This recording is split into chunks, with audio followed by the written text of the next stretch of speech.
Caroline, j'ai 20 ans et je suis jeune déléguée pour le climat pour la France. C'est ma première année. Autrement, je suis encore étudiante à Sciences Po Bordeaux en master. Et j'ai énormément d'engagement pour l'environnement dans des associations étudiantes, mais aussi chez les jeunes ambassadeurs pour le climat, qui est l'association qui porte le programme Jeunes Délégués. Corentin, 23 ans, je fais partie des JAC aussi, je suis jeune délégué climat depuis 1 an et demi. Et à côté de ça, je fais une thèse en océanographie. Alors nous, on est jeunes délégués pour le climat.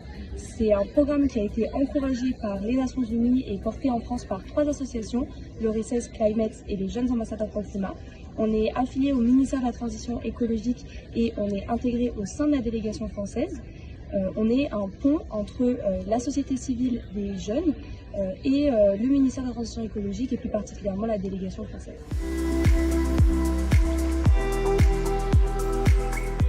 Journée type, on prend le petit déjeuner vers 8 h, on va au centre de conférence en vélo parce que c'est plus chouette.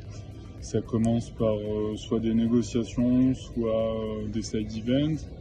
Ensuite, autour de 13h30, 14h, il y a souvent un point de coordination avec l'équipe européenne pour soit faire un bilan sur les négociations, soit discuter de ce qu'on va défendre dans l'après-midi au niveau des négociations. Idéalement, dans la journée, on prend le temps de faire une rencontre entre les assos jeunes et un négociateur ou une négociatrice de l'équipe France. On prend le temps de discuter avec les assos jeunes aussi. Puis le soir, soit on va manger avec la délégation, soit on mange avec les assos jeunes, soit à d'autres endroits, des réceptions, par exemple avec des négociateurs ou négociatrices d'autres pays ou avec les jeunes délégués d'Europe.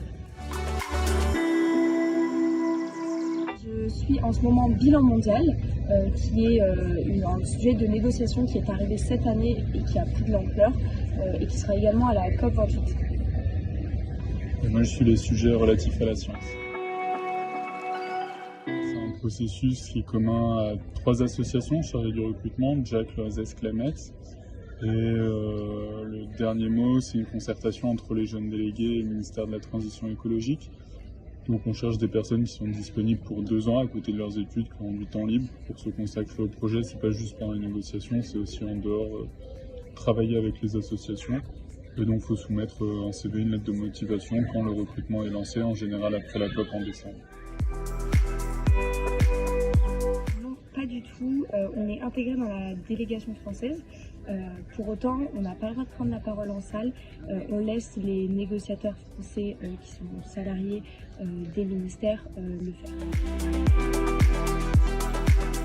La négociation climat, j'ai commencé à les suivre à la COP26 en tant qu'observateur. Donc là, c'est la 4e fois que j'y vais.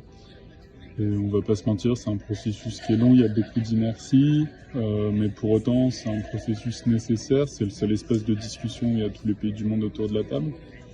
Et sans cet espace de discussion, on n'arriverait pas à mettre tout le monde d'accord sur un agenda commun. Donc long et fastidieux, mais nécessaire, on va dire.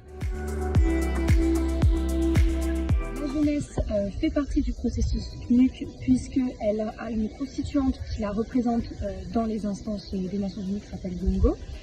Cette instance-là et cette constituante a le droit de s'exprimer en plénière pour faire un discours, pour faire ressortir les voix de la jeunesse.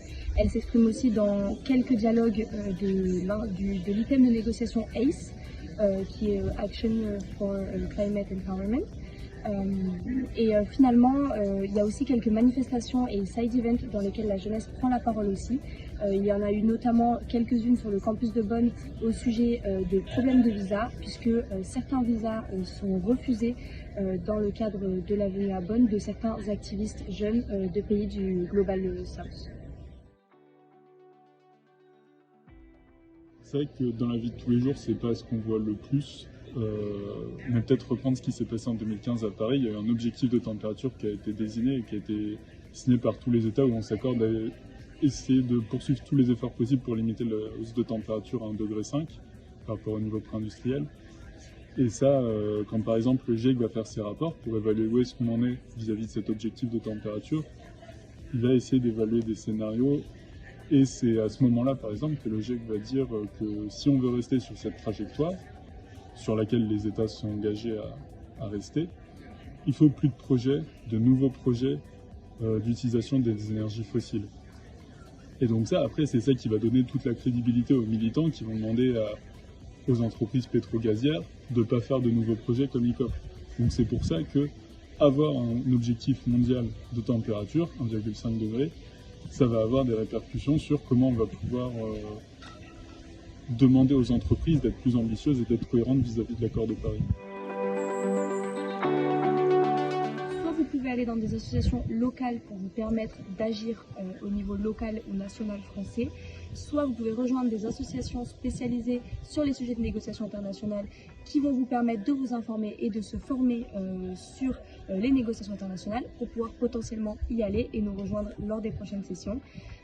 Il y a par exemple le Recess Climate ou les JAC qui permettent ce genre d'engagement.